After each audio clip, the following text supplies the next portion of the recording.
What's up, everybody? Good morning. You ready to get started? It is April 3rd, 2024.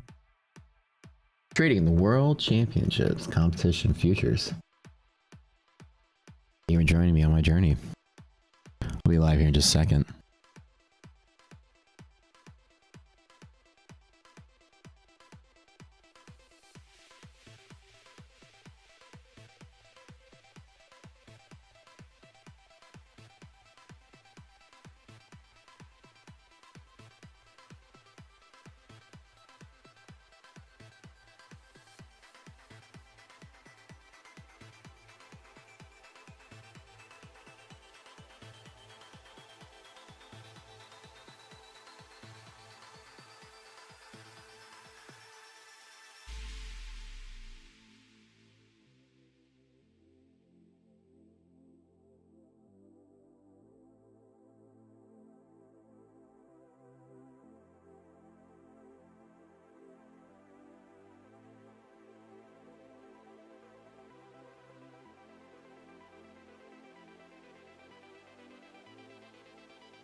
What's up, everybody? Outer Space Tune makes dopamine high. There you go.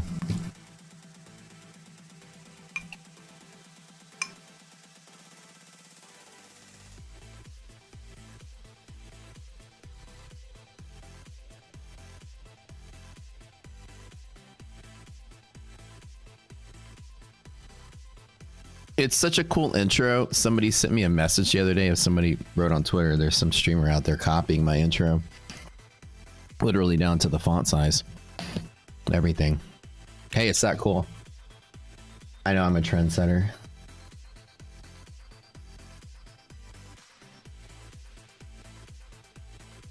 Not to be a little,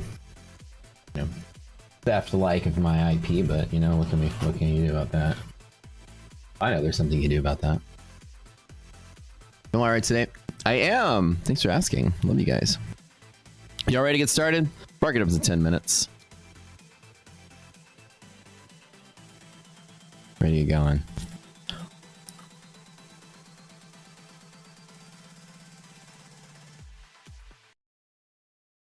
Guys, getting old sucks. How y'all doing? Yeah, I had a... It's funny that I mentioned on my stream about hypertension. I had a blood pressure event yesterday. I had to call it for a day. I had to go to the urgent care again. They got me on some new meds though, so I'm good. I had a 190 blood pressure. This is just genetic. Like I'm not even under any stress. My life is like super calm and super chill. I eat good, I exercise. Stop drinking Monster. No, I'm not eating any no energy drinks, no coffee, nothing. I already purged that like a month ago. Pretty much. Is there a better navigator to use Rocket Scooter? I would say I use Edge, so I don't have any issues with it. I would say that I use Edge with no extensions. I use it just for the platform. Like if you have a lot of extensions and other things running in your browser, it might affect your browser's performance, but I just use a clean version of Edge to run it, and then I use all my other, I use Firefox for all my other browsing needs. Start fasting, yeah, and eating like decent foods. Like I'm eating oatmeal for breakfast every morning. Like pretty good. But it's genetic. Like everyone in my family has it. 190. Like the nurse took it. It was 177. She goes, "Is it normally that high?" And I was like, "Oh yeah." I'm used to it. It gets so high, I could feel it. Like I feel spaced out and fuzzy. Like actually, my body, I can actually feel what it feels like. So now I'm having a thing. And then she's like, let me take it again with another. She looked worried and it freaked me out. And then it took it again. It was 190. And she's like, I gonna need the doctor. He had me in there in observation for a little bit. But it's always been high since I was a kid. But now it's starting to get like, all right, now you start taking meds for it. 190. Let me tell you, if your blood pressure ever gets so high, it's fucking weird. It feels weird. You can feel it. No. I'm good. Yeah, Lee, try it out. Let me know if you like Edge or not. Okay, start off the morning. Which is great because like everything in life is going according to plan. Everything's going great. Success is great. I'm like, you know, happy. I'm healthy. I'm not like sitting here stressed or worried about anything. I'm like literally just. And the doctor's like, how's your stress level? I'm like, actually surprisingly good. And he's like, don't you run like companies and stuff? And I'm like, well, yeah, but like it's pretty easy. I work a lot, but I'm not ever stressed about it. Things always just go according to plan, you know. Even if I have kind of little hiccups every once in a while, it's not like I sit here and have like a stressful life. You work out, do yoga. Pretty chill life. Okay. We are in between media bands. Market's nice and steady. I don't like normally after a big fall like this that we barely retrace half of it and kind of hung in the middle. This does look like it's continuation for the downside. Got to run an impact line here really quick. What did we get from yesterday? Normal is 120. Oh yeah, my normal is 155. That's what I normally rock on a day-to-day. That's like normal. My friends who are like doctors and nurses are like always commenting on it. They always taking care of me. Are you soon? Are you on meds now? Yeah, I'm on meds now. Let's go here. All right, let's look it up. So what's the major culprit? I'm 42. That's the major culprit. You get old and shit starts fucking up. Okay, let's look right here.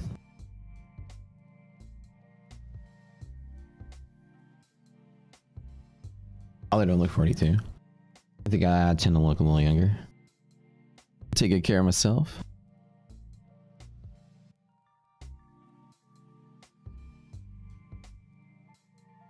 The upper 90 TD. What IDD band for? The shock on someone's face when talking doesn't help. It didn't, man. Like when she shocked, I had like a reaction. I was like, wait, what? I was like, can you? I was thinking in my head, I'm like, can you just take it and not tell me? Just like go in the other room. Did we hit red line? Yeah, we did. Okay. Wait. Hold on.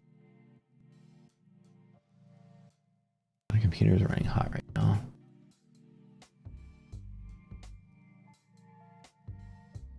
It's actually my cal right here. Let's see.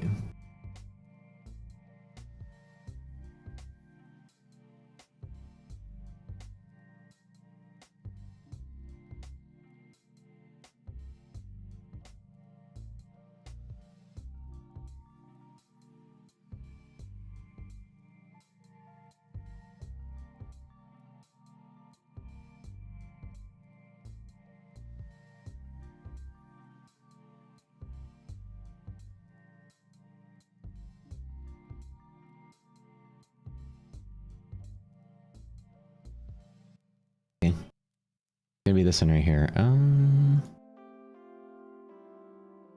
that, so we have two. I found two. We got market open in 5 minutes. 4 minutes.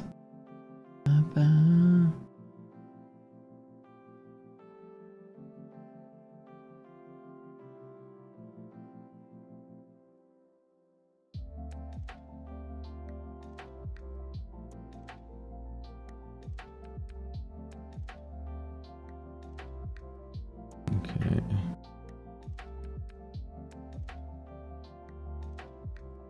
This is 52.76. Okay, let's write that down here.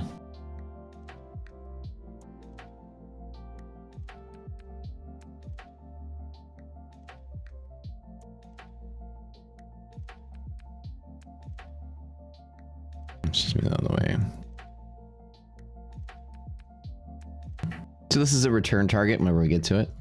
I'm gonna mark it right there. Just to have it.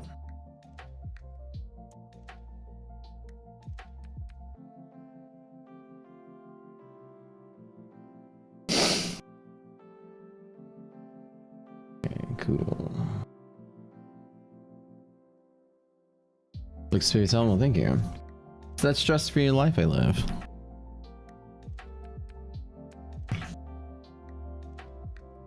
Is on mine, especially on like button while you're chilling here waiting. So today, what we're looking for, where are my DD bands?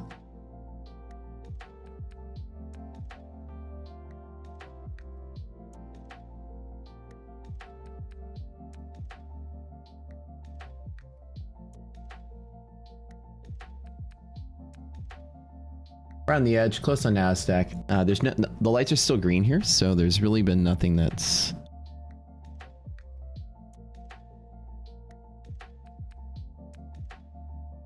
been tapped yet. But NASDAQ's getting close. We talked about this the other day. The market's experiencing a little bit of onset volatility. We can still see that the bull market still persists, at least over the longer period of time. The bull market is still here. But inside of this, at least for the S&P, the market is, there's a little bit of bull liquidation. See the sloping up, right? My mouse is moving right here, top left. A little sloping up of the bull side shows bull liquidation, which we said was going to happen. So we're seeing a little bit of selling pressure here. QQQ is even a little worse looking with volatility to go with it. So we're just gonna have maybe a sell-off week, maybe even two. So you're gonna be careful on this one. Volatility being there. VIX is trading above this triple B level, just Tango midpoint, 14.4. Somebody asked yesterday, that's what it is. Anytime above here, volatility is going to drive the boat every day. With that volatility being present, pivots are going to overshoot. You have to be very liberal with your trading. So you have to assume that things are going to hit certain pivots and overshoot them before they turn around. It's not easy, not going to be like razor sharp pivots off your levels. So you're gonna hit the level, it's gonna bounce around before it decides to do anything. Already know that. So trade small, if at all. The oatmeal, dude. I like this overnight oatmeal thing going on. We take the oatmeal, the almond milk, mix it together. Now I know this is bad, but put a little maple and brown sugar in it because I'm still like 6 years old at heart. This is what I ate when I was a kid. And then just mix it together, throw it in the fridge, and then eat in the morning. Overnight MHP is breaking. Okay, let's take a look there. I don't know if I see any particular trade setups today, so let's go ahead and watch these resiliences out the door. I hate days like this that continue and are still trading down without... I need us to open a bull side for me to want to take a trade. Number one, so I need this to be in bull zone territory. Put the liquidity map real quick. I want a liquidity map to be one of these right here. I'd like to get a bull zone bottom off of a bullish TD, so that's at least today I want to get. After big soft days like this, I want to make sure I get that continuation. Plus, if the DD ratio is greater than half, we get float, something we can take advantage of as well. Okay, good. All right, not good for VIX. Never mind. So with VIX having a bullish liquidity map, kind of like this, not a good sign.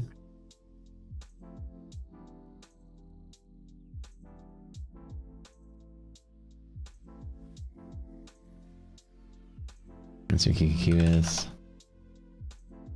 QQQ is VSU. Okay, so QQQ is on the bull side. Okay, problem with this. You have bull side support and hedge pressure resistance. So you're kind of trapped in here. I would take a hedge pressure break to the long side any given day on this. With the S&P, we did open mean reversion, so I don't like this look right here. I want to take, we always talk about this. I might take a long right off of the bear zone bottom. There.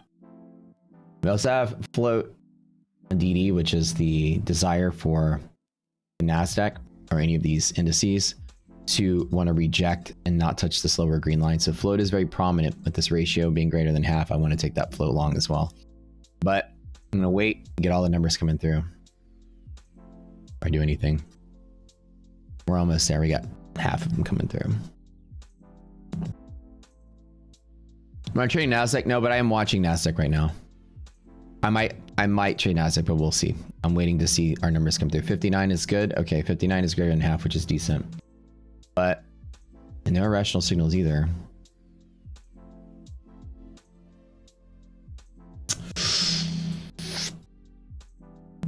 MES. Let's do micros because I'm still not that convinced.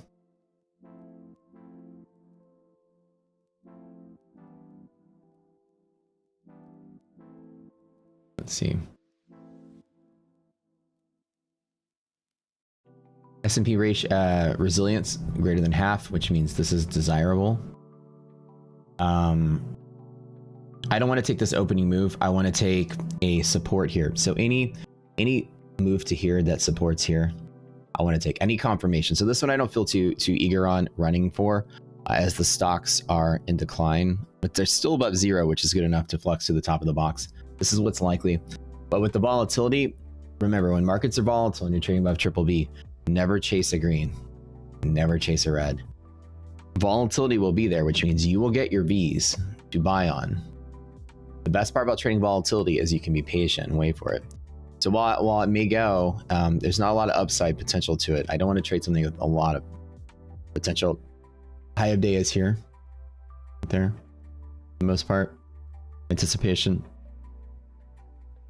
DD support at bottom of bull zone. I always like to take bull zone bottoms. So I want to buy the support. See if we get it. We'll tap it with a couple micros just today. How's it doing?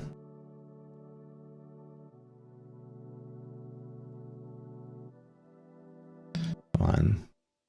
I wanted to try to overshoot and then take a hit. I want to chase. So volatile days like this, I don't like chasing. So let me wait for it. Even so, this is 518.3, 518. This is only 5 points a run. It's not really that big of a run.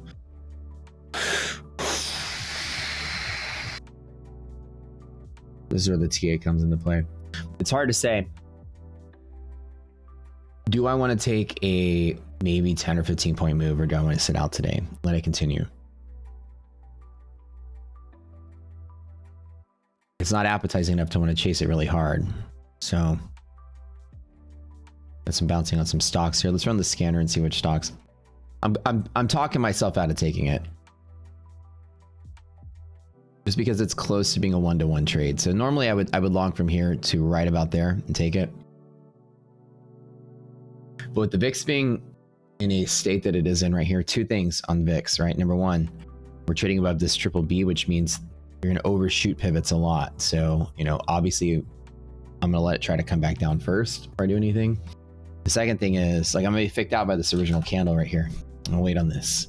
The other thing is we have bullish liquidity map on VIX, which is kind of the scary part today. There we go. So when you have the idea that VIX itself can go higher, it means these Vs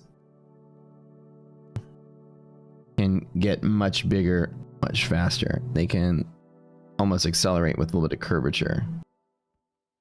So be careful. You can see how the Vs are getting slightly bigger. That's this. That's exactly what a bullish liquidity map on VIX does.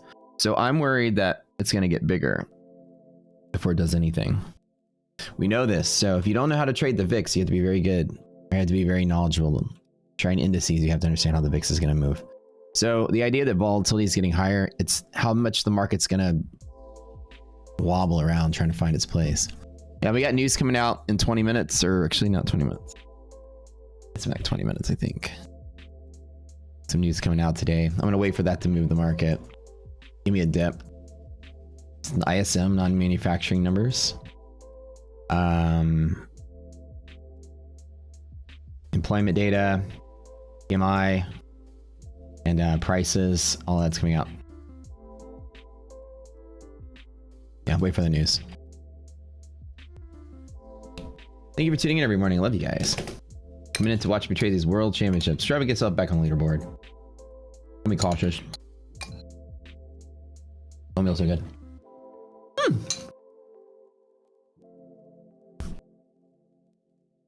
So this is the setup today. I still don't like it enough to want to take it. DD greater than 0.5. That's a DD rule. A support. Resilience greater than 0. And that's the rule there. High of the days right here. And hedge pressure. So the fact that we can have volatility means that the market, I'm not going to chase a green like I'm going to miss a breakout move. That'd be crushing volatility unless we have VIX down here. But chances are very small that happens. We don't break through monthlies that often. So this is a bull trap right now. I'm not taking it. But the problem is I'm not really too convinced it's going to sell off either. I think that we're going to have a choppy day, probably still inside of the range that we traded overnight. So what I'm going to do is I'm going to wait for whatever and then try to trade a dip back to, you know, reverting mean. We open in the middle. We're going to probably close in the middle of these two zones. So what I do in times like that is I know that the market's probably contained with volatility, so I don't chase anything. I'm going to wait for a really nasty dip. It convinces everybody it's going to sell off, and I'm going to trade it right back up. I'm going to take the float trade off of DD band at the bottom. So I have the best R&R on the trades today. Short hedge pressure, a good play. It usually is. But I don't short hedge pressure in bull markets. I don't short bullish blue hedge pressures. I don't. I just exit my longs. I like to short against the monthly. It's stronger. Like here, an example. The reason I don't draw the red line here, while it does have some probability of resisting and short, like a short trade off of that, I usually don't take it because the liquidity map itself is so strong. So in this particular setup, I don't have a red over there for a reason. It is a possible setup. So it's just not my favorite. I don't like to short under conditions of like bull market, bull DD, things like that. Yeah, good call, good call. You guys have a great holiday weekend. You know, I found out something recently, and it's this very, very, very sad fact that Legos now are so much cooler than when I was a kid. This is my 5-year-old is continuing to be obsessed with Legos and computer programming and robotics building. This 5-year-old kid is this. It's like a little version of me. He's very gifted at everything he touches. He's already doing computer programming at 5. You know, building Lego robots and stuff, all this stuff. Anyways, I go to a Lego store, right? It's a birthday coming up, and he wants this Lego set. Mind you, it's, you know, $900. If you get him a Lego set that's like anything, he'll look at the age, and if it doesn't say 18 plus, he won't want it. He'll complain. So you get him one that's like, you know, ages like 8 plus. He's like, I don't want this. This is for babies. Okay. 18 plus, and those Lego sets are like $1,000 each. We didn't have $1,000 Lego sets when I was a kid. So anyways, I'm waiting. Well, I'm telling my story. I'm waiting for the news to come out so I can get some activity off of this. I want to see the market. Ideally today, a good long setup would actually be off a bear zone. We learned this today from our back test. Any support here is good. All right, looks like we got some, oh, that's dark pull. So yeah, I go there and they have like these masses, like a Titanic, the ship, the Titanic, and it's literally got like on like 10,000 pieces. Ridiculous. When I was a kid, I used to buy what they called the model team. That was the high-end, like advanced Legos, and they weren't even near as close as like a gigantic Death Star for $1,000. Yeah, so I go back in time. Be a great time to live would be. Well, I guess the downside is they grow up with social media. That's the downside of this generation. But you get to grow up with awesome Legos. So I'm having a Lego party for his birthday. Skating rink. On Edge, shut up, Matt, and I use the open chart little pop-out window. We also use the split screen option of Edge. I didn't know there's a split screen option in Edge.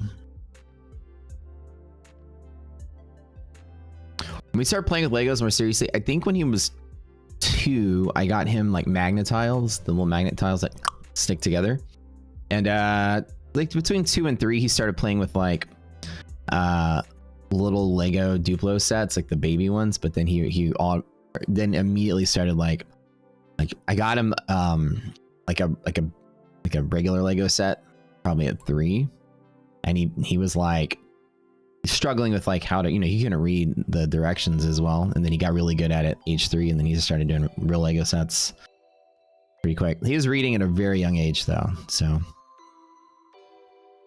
once he figured out how to read, he just took off.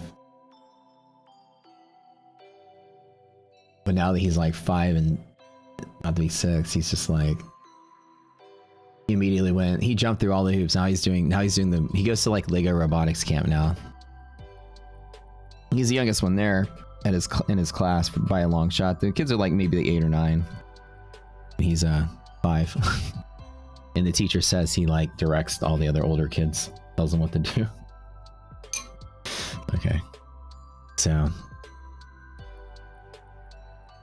He's goofy. He's a fun kid.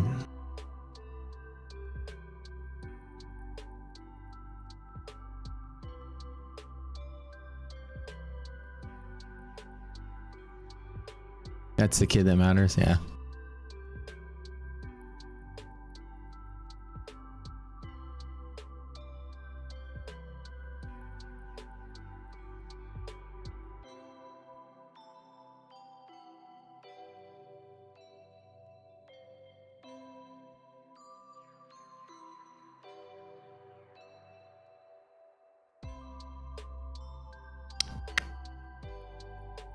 We got news coming out in 15 minutes, I give or take. 17 minutes. All right, here's my best setup I can come up with, you guys, today. Choppy, volatile market. We know that normally in here, actually, if we open in here, I normally will long off of that to go back to the middle to touch there on DD. Being good. DD is definitely good. So with DD being good, we expect bull zone to be support if you open there. We didn't open there, we blasted into it. So this is support, you know, going up. Resilience greater than 0, support's there. So the pressure today is pushing up with all things being equal. That looks good. That looks good. So this is support, that's support. So all of these areas are support. Problem is the risk and reward is just really small for me to take it. So I don't normally take trades that don't have enough return on the risk. PMI is coming out. Yeah. PMI is coming out pretty soon. Actually, wait. Am I off by 15 minutes? Hold on, let me double check. PMI is, oh yeah, PMI is at 45, sorry. Not on the hour. Okay, PMI is in 1 minute. Thank you for really writing.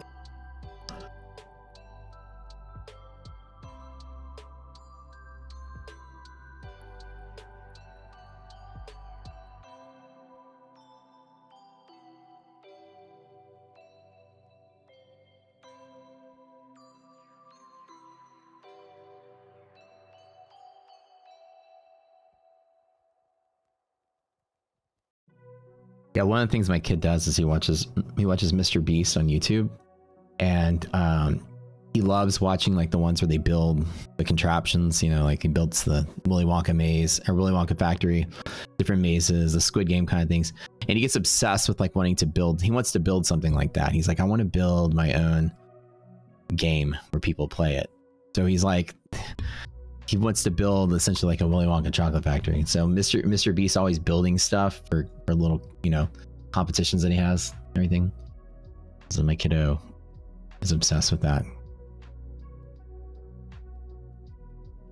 So he just likes building stuff. Mark Rober. Yeah, actually, I like Mark Rober. I watch all his videos. I should probably, I don't know if he watches Mark Rober. I should probably ask him. He never turns it on, so I'm sure he probably doesn't, but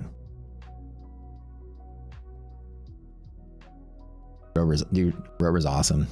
His videos are really good. He actually has mastered the YouTube algorithm. He really knows how to beat all the parameters on that thing. So, oh, Caitlin, yeah. She's a good athlete.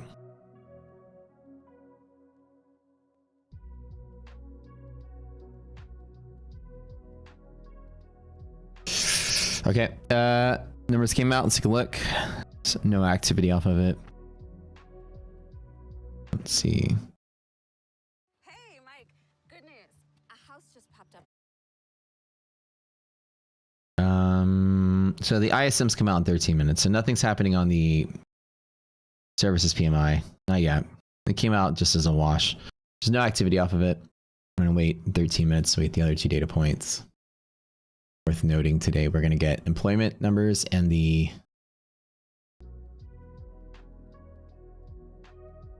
PMI itself. New employment today, right? Here it is, yeah. I'm curious about the employment numbers just because I want to see.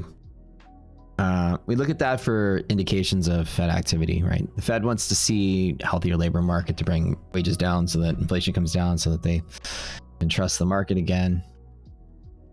Can start cutting rates when inflation's down enough. And PMI comes out and prices come out too. So price is going to be a more direct read of inflation. That's why they put 3 stars here instead of 2. But this one, I argue, is just as important in this climate. It should be 3 stars as well. Where as importance goes, And oh, Mark also has buildable sets every month. Yeah. Definitely. Like his squirrel maze, that was always my favorite one.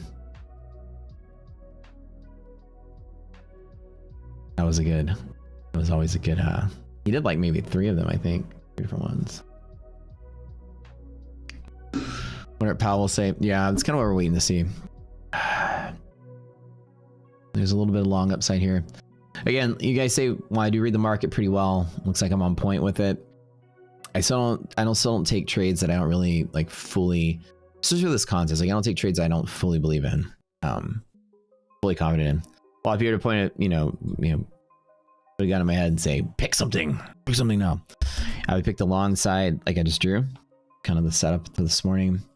There's just not enough return for the risk to take. It's you're trading like a 10-point range in the S&P with volatility, with the VIX hedging itself higher. These V's can get pretty big, so I'm just gonna wait. I'm gonna wait for a bigger dip to take. I think today a trade off of DD band is more appropriate. And clear the market was consolidating here. Like if there is some kind of like selling pressure, or whatever, it's gonna expect it to overshoot. It would much rather do that if it's gonna rally, than just straight rally from here. That's not gonna happen. So I'm waiting for like a bigger dip because I want some better R&R on the trade. I like to get at least 1.5 to 1. If we get a 2 to 1 today, it'd be pretty good. 517 would be maybe a 2 to 1. We'll see. So I think down today, nope. I think the market chops around and closes right where it starts, where it started. And down, if down, maybe down tomorrow. Yeah.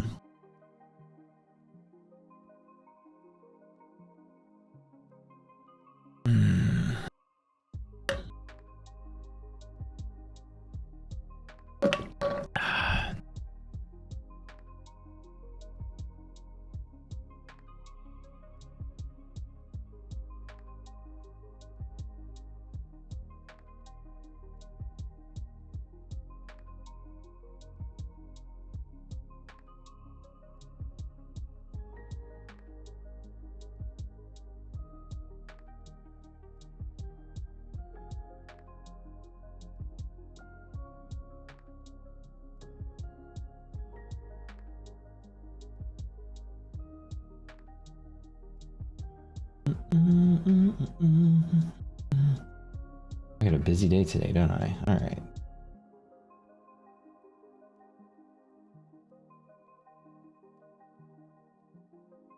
On farms on Friday? I think so. Good call. Yep.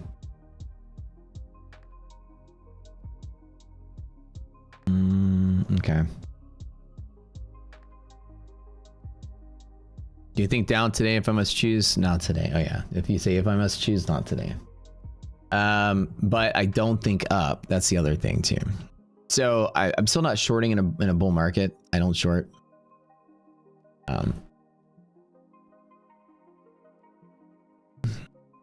So the move today isn't to the downside. Unless it's gonna have to fight to get there. VIX will cause some downside.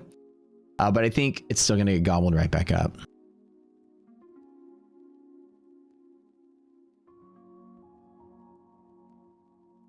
Yeah.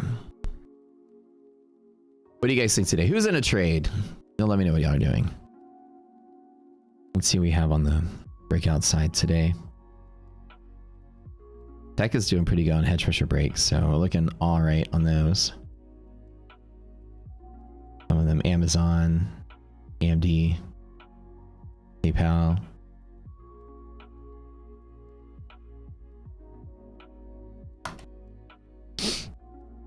But losing its ground, Amazon losing a little bit of its ground, is that volatility we talked about. Just waiting for the index to like behave. See how there's volatility? Like if I was trading Amazon, I'd be sitting out the same way even though there's a long setup. See how it's moving up and coming back down. That's that volatility, right? So we know VIX is going to start having a bullish liquidity map itself. You know, VIX is going to inch a little bit higher. The market's just going to be very thin. It's going to respond very rapidly to smaller orders. Long scalps pre-market in Q long, now betting on a breakout to the upside. Nice, nice.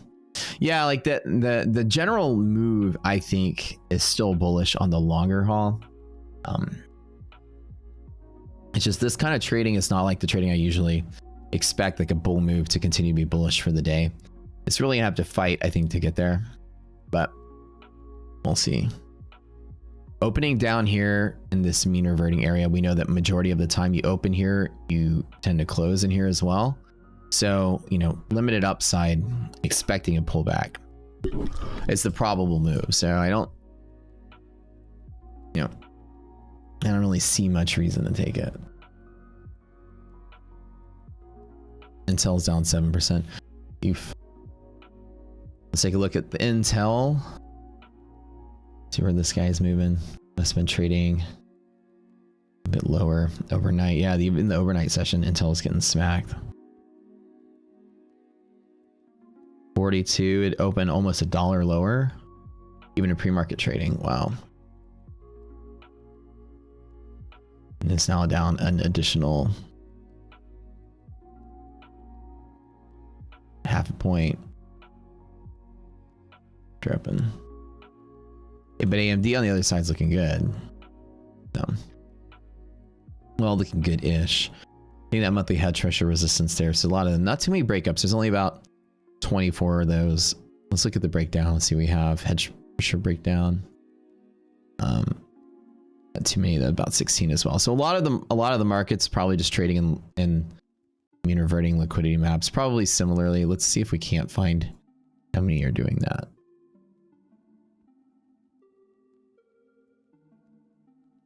Let's see what we have.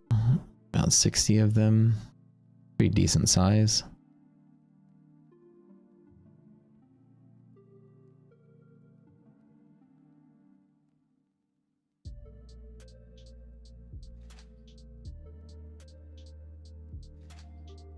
Still a lot on the bullish side.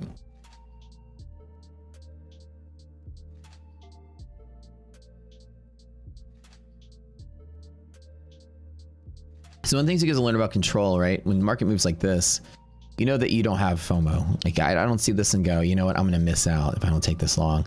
I know that the market's going to have a tough time going higher. It's even though it kind of wants to go higher-ish, it's going to have a hard time getting there. And I know with volatility, I always tell myself, anytime I know that there's going to be volatility, this is a trick. You guys want to write down one of my Matt's sayings. Anytime you can prove that there's going to be more volatility than you started off with, example, if VIX, always pick that big green dot. Okay. If you start off here, if you can have any evidence that VIX is going to go higher, if you can prove, now volatility is like a, I'll talk about some state physics really quick. If you can prove volatility increase,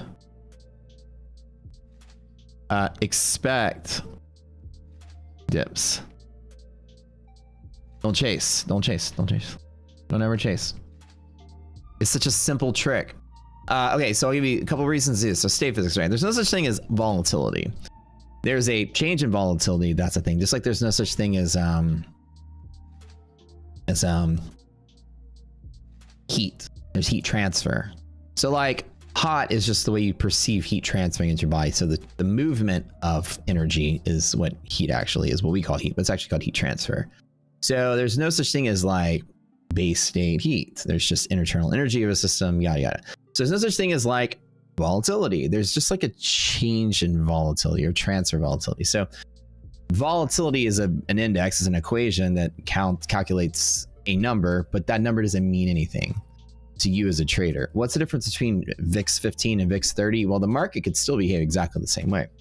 But what you do know is that if VIX goes from 15 to 17, there's a change in volatility. So for any time you can prove there's a change in volatility to the upside, you know that the market is, the probability goes up, that there's going to be fewer buyers at a dip than there were at a lower volatility. So the way you think about it is that when you see VIX at like 20, you don't wake up and go, oh man, VIX is at 20, market's going to be really crappy. But if VIX was at 19 and then moves to 20, then you start to get a little worried. The change in volatility in the middle of a session showcases that there are fewer and fewer traders like conglomerated like the same spot to keep that volatility tight. So when traders are spread out, when their options are spread out over time and space, some volatility goes up. So you're looking for a change of volatility to the upside. Think about it like this. So anytime you can prove VIX is going higher, there's two ways you can do it. Number one is any of the VIX ETFs has a bullish liquidity map. The potential for VIX to move higher just on its own liquidity map means volatility can increase. Number two is anytime you're above this triple B level, it's one number we do once a month, right here. Anytime you're above here, volatility can just hedge itself higher like it did, I guess, in yesterday's session. You'll see that, right? So anytime VIX is above triple B, you heed caution when you trade anything. Clearly, volatility can increase from its own hedging because of that as well. Today, I have two reasons volatility can go higher. Therefore, anytime volatility can go higher, I expect dips. As I'm talking, it looks like the dip is trying to happen, but we'll see in a little bit. So it's not, when I say base state, it's not this number that matters. This number doesn't mean anything to me whatsoever in this particular instance. That one number, 14.4 on futures, that matters. But here, all that matters is how the hedging's going to take place. It's potentially going to get upward pressure from here. So I take a line of caution in my trade. That's it. Use a scanner. Why am I not shorting? I don't short bull markets as well. So another thing is, I look at the greater, when I say like the greater market, I look at monthly maps, which does show selling pressure. ED ratio is bullish. MHP, we're above it. We're bullish on the S&P.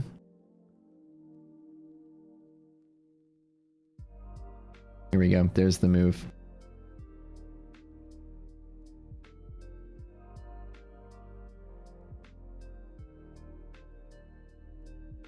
I only usually short when all the things line up short. Shorting is a lot harder than longing, so I don't like to take it unless I like to really short our markets.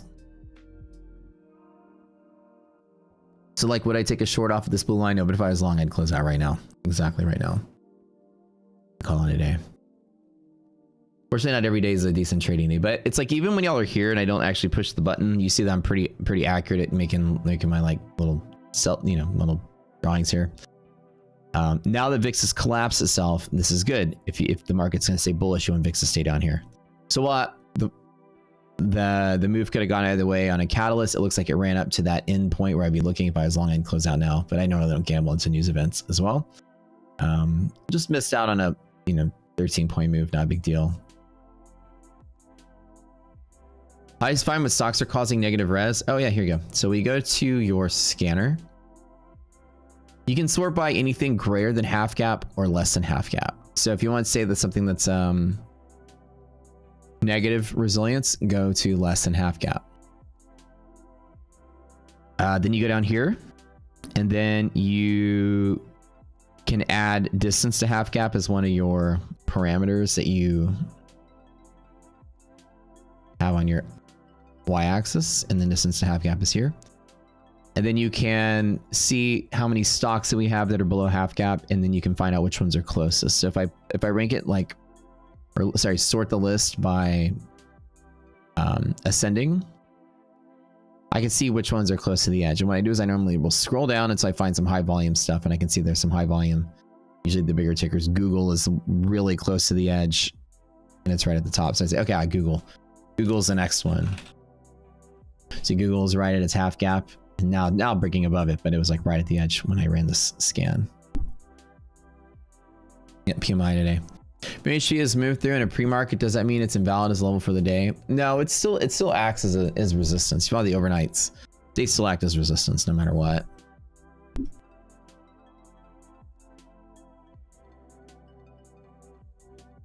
So yeah, so I expect dips. So it's better to miss out on upside than to, play into the idea that I'm expecting a dip. So now the volatility got crushed on that particular move. There's no longer any hedging concerns for VIX today, at least while we're down here. So when the news came out, the market changed directions. Clearly, my thought that we would see maybe a dip before a rip was blown away by an event. And again, that's what proving that events are completely random and why you don't trade into them. So I waited for a dip. I would have, if the market would have come out dipping to here, I would have grabbed it and scooped it back up. But instead I moved higher to complete the original move we drew on the screen. Let me go back to that. Right. So ED ratio is there, resilience is there. My high a day of my long trade would have been there. So while I don't short, bull markets. I have a whole video on that on the website. If you guys have checked out the videos on the website, they'll have a little bit more information about that. Bull markets are defined as, you have a monthly map that's bullish. I'll show you that. You have DD ratios bullish. You're greater than MHP.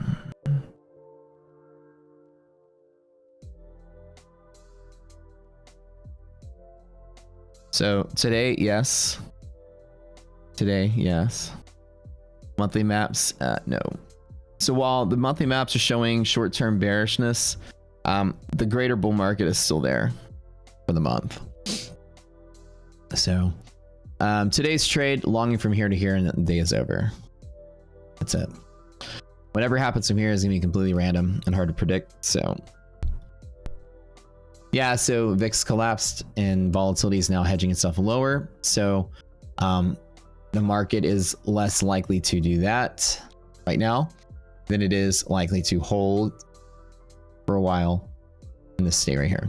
So now the VIX is down here, I tell myself dips aren't expected. So I wouldn't short it because I'm not expecting a dip. I would short if this was back over here, proving that, you know, volatility is coming back. But in this particular case, this is more likely to ingest right here and stay higher as long as that's pushing lower. So when I see a move like this, I don't short it and, you know, hold my breath and say it's probably going to reverse. It doesn't look like it's going to. It'll have to fight its way lower, but we'll see. Again, event-based trading is more like gambling, and I like to take it. So I love having you guys here in the morning.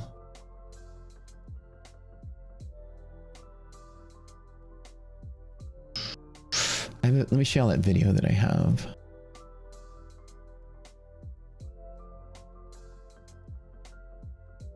We just officially kicked off our 4th white label project.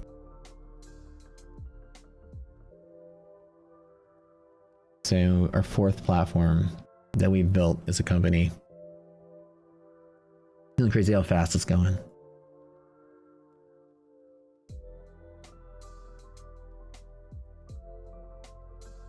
Our marketplace is coming out very soon.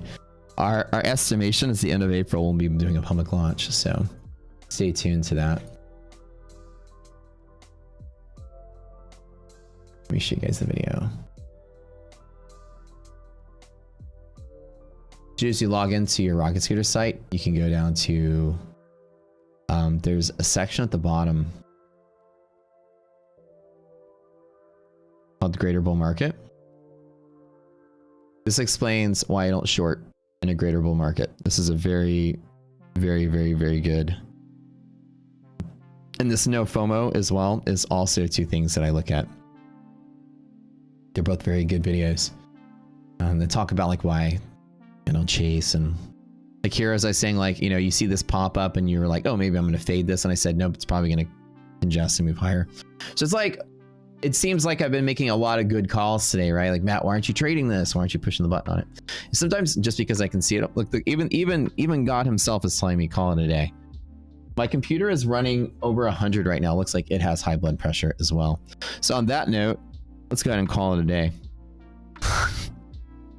Even God himself was like, nope, don't trade this. Anyways, jokes aside, love having you guys here. We're going to call it. No trades. And then even though it seems like I do tend to get it right, even when I don't pull the trigger, I still don't pull the trigger unless the bet makes sense too. Picking the direction is only one half of the trade.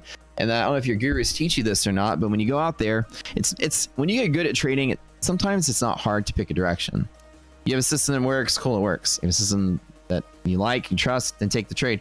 But what also has to make sense is the bet itself doesn't make sense. Sure, I have a high probability the market's going to move, but do I still want to take the bet? Maybe it's not high enough for me to want to risk any money on it. But even though I could, you know, draw a picture on my screen and get it right, pick the high of the day and things like that, I still don't have to take the trade if I don't like it.